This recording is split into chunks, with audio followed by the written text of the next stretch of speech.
আসসালামু আলাইকুম। চিন্তা করে দেখুন এই বাক্যগুলোর আপনি কিভাবে ইংরেজি করবেন। আমার ফুটবল খেলা উচিত ছিল, তার পরীক্ষায় পাশ করা উচিত ছিল, তোমার একটি ব্যাগ কেনা উচিত ছিল, রহিমের তাদেরকে সাহায্য করা উচিত ছিল। কারো কোনো কিছু করা উচিত ছিল অর্থে আপনি কিভাবে ইংরেজি বাক্য তৈরি করবেন, আজকের ভিডিওতে আমরা সেটাই শিখব। তাহলে উচিত ছিল অর্থে আমরা শুড হ্যাভ ব্যবহার করব। উচিত ছিল অর্থে আমরা শুড হ্যাভ ব্যবহার করব এবং শুড হ্যাভ এর পরে আমরা সবসময় ভার্বের থার্ড ফর্ম ব্যবহার করব, ভার্বের পাস্ট পার্টিসিপল ফর্ম ব্যবহার করব। তাহলে আমার ফুটবল খেলা উচিত ছিল, তাহলে যেহেতু সাবজেক্ট এখানে আমি, তাহলে আই, আর উচিত ছিল অর্থে আমরা এখানে নিয়ে আসব শুড হ্যাভ এবং তারপরে আমরা নিয়ে আসব ভার্বের পাস্ট পার্টিসিপল ফর্ম। এখানে খেলা হচ্ছে আমাদের ভার্ব, তাহলে খেলার ইংরেজি হচ্ছে প্লে এবং এর পাস্ট পার্টিসিপল ফর্ম হচ্ছে প্লেড। তাহলে আই শুড হ্যাভ প্লেড, আর যেহেতু আমার ফুটবল খেলা উচিত ছিল তাই ফুটবল।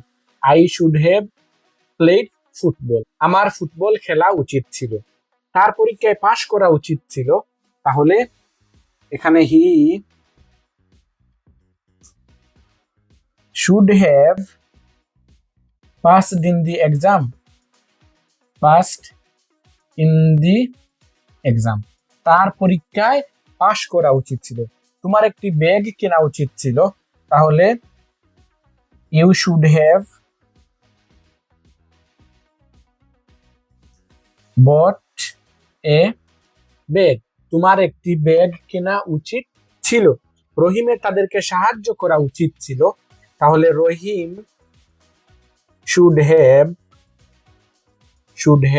আর সাহায্য করার ইংরেজি হচ্ছে হেল্প, হেল্প থেকে হবে help. Rahim should have helped them, Rahim should have help them, রহিমের তাদেরকে সাহায্য করা উচিত ছিল।